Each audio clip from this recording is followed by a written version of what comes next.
नमस्कार, आप देख रहे हैं सुप्रभात न्यूज एमपी और मैं हूं आपके साथ महक कपूर। आइए नजर डालते हैं 25 फटाफट बड़ी खबरों की ओर। इससे पहले न्यूज को कहां से देख रहे हैं आप हमें कमेंट करके जरूर बताएं। मध्य प्रदेश में 16 दिसंबर से पहले करना होगा शपथ ग्रहण, यह है बड़ा कारण। मध्य प्रदेश विधानसभा चुनाव में भाजपा ने 230 में से 163 पर जीत दर्ज की। 16 दिसंबर से मलमास की शुरुआत हो रही है, ऐसे में इससे पहले सीएम और मंत्रियों को शपथ ग्रहण करना होगा। मध्य प्रदेश में चुनाव के दौरान भाजपा ने मुख्यमंत्री के रूप में कोई चेहरा सामने नहीं रखा। यहां नरेंद्र मोदी के फेस को ही सामने रखकर चुनाव लड़ा गया। अब चुनाव जीतने के बाद मुख्यमंत्री पद की रेस में शिवराज सिंह चौहान सहित कई नाम चल रहे हैं। सदन में दिखेंगे इस बार नारी शक्ति, जनता ने चुनी 26 महिला विधायक। मध्य प्रदेश विधानसभा चुनाव में इस बार बीजेपी की प्रचंड जीत के साथ एक और खास बात हुई। इस बार मध्य प्रदेश विधानसभा चुनाव में पहले के मुकाबले ज्यादा महिलाएं जीतकर सदन पहुंची। इस बार 11.30% महिलाएं चुनी गई। सदन में इस बार 26 महिला विधायक पहुंचेंगी। बीजेपी ने नारी शक्ति को जो संदेश दिया था, विधानसभा चुनाव के नतीजे देखकर लगता है कि मध्य प्रदेश की जनता ने इसे सिर माथे पर रख लिया। महिला आरक्षण, लाडली बहना के साथ इस युग में मध्य प्रदेश में पहले के मुकाबले ज्यादा महिलाएं चुनी गई। सिस्टम हटते ही बदला मौसम, छठे बादल, आगे कैसे रहेगा आपके शहर का हाल। बीते सप्ताह एक्टिव वेदर सिस्टम के चलते आसमान में छाए बादल छट गए। राजधानी भोपाल सहित कई जिलों में सुबह होते ही पहले घना कोहरा रहा, इसके बाद 9 बजे से सुनहरी धूप निकल गई। सुबह कोहरे के साथ दिन और रात के तापमान में भी उतार चढ़ाव देखने को मिल रहा है। मौसम केंद्र के अनुसार 7 से 8 दिसंबर तक मौसम के इसी तरह से बने रहने के आसार हैं। हालांकि पश्चिमी विक्षोभ के जाते ही 15 दिसंबर से प्रदेश में कड़ाके की ठंड शुरू हो सकती है। एमपी में अब लोकसभा चुनाव की तैयारी में भाजपा, चलेगा हर बूथ पर मोदी अभियान। विधानसभा चुनाव में प्रचंड जीत हासिल करके भारतीय जनता पार्टी के कार्यकर्ता आराम नहीं करेंगे, बल्कि लोकसभा चुनाव की तैयारी में जुट जाएंगे। पार्टी ने अब लोकसभा चुनाव के लिए हर बूथ पर मोदी अभियान चलाने का काम शुरू कर दिया। भाजपा ने मिशन 2024 के लिए 51% वोट शेयर पाने का लक्ष्य तो रखा ही, साथ में प्रदेश की सभी 29 संसदीय सीटों को भाजपा की झोली में डालने का संकल्प लिया। भाजपा के प्रदेश अध्यक्ष विष्णुदत्त शर्मा ने सोमवार मीडिया के साथ बातचीत में कहा कि प्रधानमंत्री नरेंद्र मोदी के नेतृत्व में मध्य प्रदेश विधानसभा चुनाव में भाजपा को जनता ने प्रचंड बहुमत से आशीर्वाद दिया। यात्रियों से सुलभ शौचालय के नाम पर दोगुना वसूला जा रहा है चार्ज। सुलभ शौचालय की जिन संस्थाओं को सौंपा, उन्होंने इन्हें सुलभ के दुर्लभ बना दिया। स्टेशनों पर बने सुलभ शौचालयों में लगाए गए कर्मचारी तय रेट से दुगना कीमत वसूल रहे हैं। इससे रेलवे को तो कुछ नहीं मिल रहा, पर संस्थाएं मोटा मुनाफा कमा रही हैं। इसके साथ ही एक तरफ जहां रेलवे शौचालय बनाकर आमजन को सुविधाएं दे रही है, वहीं दूसरी तरफ ये संस्थाएं लोगों को मजबूरी का फायदा उठाकर उनसे दोगुना वसूल कर रही है। तीसरी लाइन के कारण ट्रेनें निरस्त, यात्री हो रहे परेशान। भोपाल इटारसी रेलखंड पर बुधनी बरखेड़ा के बीच तीसरी लाइन कार्य के चलते रेलवे ने छिंदवाड़ा से होकर इंदौर जाने वाली पेंच वैली एक्सप्रेस और फिरोजपुर तक जाने वाली पातालकोट एक्सप्रेस निरस्त कर दी है। अब 10 दिसंबर तक इन ट्रेनों का परिचालन नहीं किया जाएगा। इसके चलते यात्रियों को कई तरह की परेशानियों का सामना करना पड़ेगा। ट्रेनें निरस्त होने के कारण यात्रियों को बस से सफर करना पड़ रहा है, जिसके कारण अधिक किराया देकर सफर करना पड़ रहा है। चुनाव के बाद राजनीतिक गहमागहमी, हार के बाद भावुक हुए नरोत्तम मिश्रा। रविवार को बीजेपी को प्रचंड बहुमत के बाद जीत मिलने के बाद अब राजनीतिक गलियारों में बड़ी खबरें सामने आ रही हैं। दतिया सीट से हार के बाद मंत्री नरोत्तम मिश्रा भावुक हो गए। पीसीसी कमलनाथ सीएम शिवराज सिंह चौहान के मिलने पहुंचे।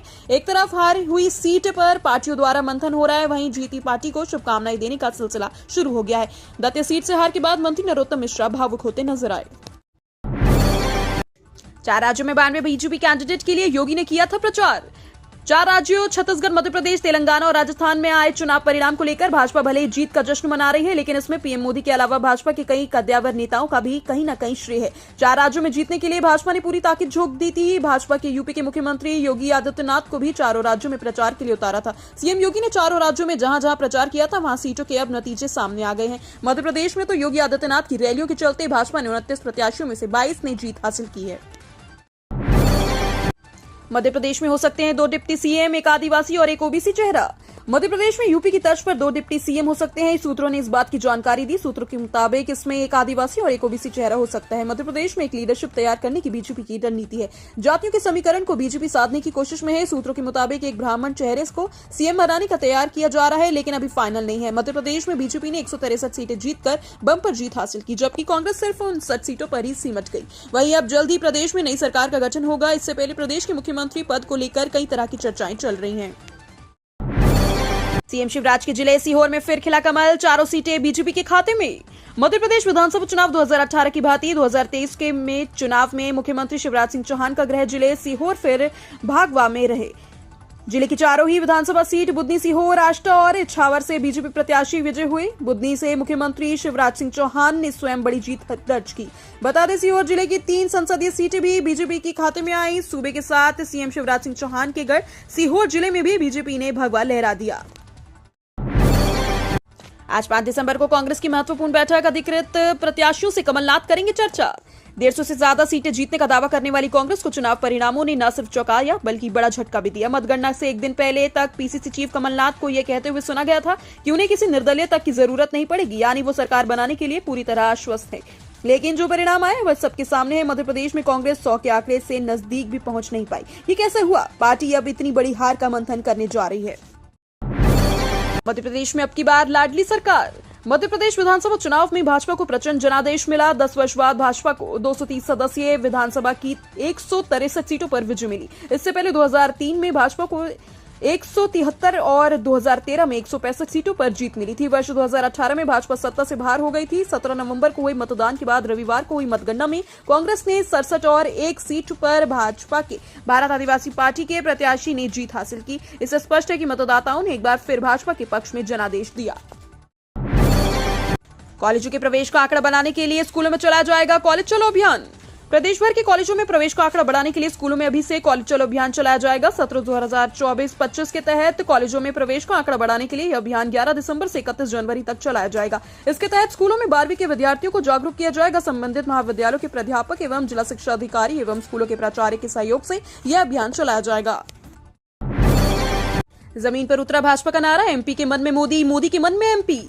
मध्य प्रदेश विधानसभा चुनाव के शानदार परिणाम ने भाजपा की सत्ता न केवल बरकरार रखी बल्कि प्रमाणित भी कर दिया कि भाजपा मध्य प्रदेश के मन में मोदी है और मोदी के मन में मध्य प्रदेश। यही भाजपा का नारा है जिसने कठिन दिख रहा है सत्ता की डगर को भी सहज और प्रचंड विजय पथ बना दिया। मध्य प्रदेश ने मोदी की गारंटी पर मुहर लगा दी तो भाजपा संगठन के कुशल प्रबंधन ने अमिट छाप छोड़ दी। साथ ही जन कल्याणकारी योजनाओं को जारी रखने पर सहमति भी दी। सीएम शिवराज से मिले कमलनाथ, विधानसभा चुनाव में जीत पर दी बधाई। मध्य प्रदेश विधानसभा चुनाव के परिणाम घोषित होने के बाद सोमवार को प्रदेश कांग्रेस अध्यक्ष कमलनाथ मुख्यमंत्री शिवराज सिंह चौहान से मिलने सीएम हाउस पहुंचे। सीएम शिवराज सिंह चौहान मुस्कुराकर कमलनाथ का स्वागत किया। कमलनाथ ने शिवराज को विधानसभा चुनाव में जीत की बधाई दी। इस दौरान कमलनाथ के सुपुत्र और छिंदवाड़ा सांसद नुकुलनाथ ने उनके साथ दिया। सीएम हाउस से निकलते वक्त कमलनाथ ने मीडिया कर्मियों से कहा कि मैं अभी मुख्यमंत्री शिवराज सिंह चौहान से मिला और उन्हें बधाई दी। भोपाल के 2 खिलाड़ियों ने नेशनल टू नेशनल क्वालिफाई किया। राजधानी के 6 निशानबाजों ने इंडिया टीम के चयन ट्रायल्स के लिए क्वालिफाई कर लिया है। इनमें से 2 खिलाड़ियों ने national to national renowned shooting निशानेबाज की उपलब्धि भी हासिल की। 15 नवंबर से 2 दिसंबर तक आयोजित की गई 66वीं राष्ट्रीय शूटिंग चैंपियनशिप नई दिल्ली में आयोजित की गई। चैंपियनशिप में राजधानी की फन राइफल शूटिंग एवं शफीक खान राइफल शूटिंग अकादमी के खिलाड़ियों ने शानदार प्रदर्शन किया। संघ की खामोश मेहनत सफलता ने मचाया शोर। राष्ट्रीय स्वयं सेवक संघ ने इस बार मध्य प्रदेश सहित 5 राज्यों के चुनाव में बहुत गंभीरता से लिया। 2018 के विधानसभा चुनाव में संघ ने सीधा हस्तक्षेप नहीं था तो भाजपा को मध्य प्रदेश, राजस्थान और छत्तीसगढ़ में सत्ता से हाथ धोना पड़ गया। संघ इस बार के चुनाव में पिछले चुनावों की कमियों को दोहराने देने नहीं चाहती थी, इसलिए संघ के चिंतकों ने इस चुनाव में वर्ष 2024 में होने वाले लोकसभा चुनाव को ध्यान में रखकर रणनीति बनाई। रत्नागिरी से भदभदा तक 14 किलोमीटर की ब्लू लाइन में बनेंगे 13 मेट्रो स्टेशन।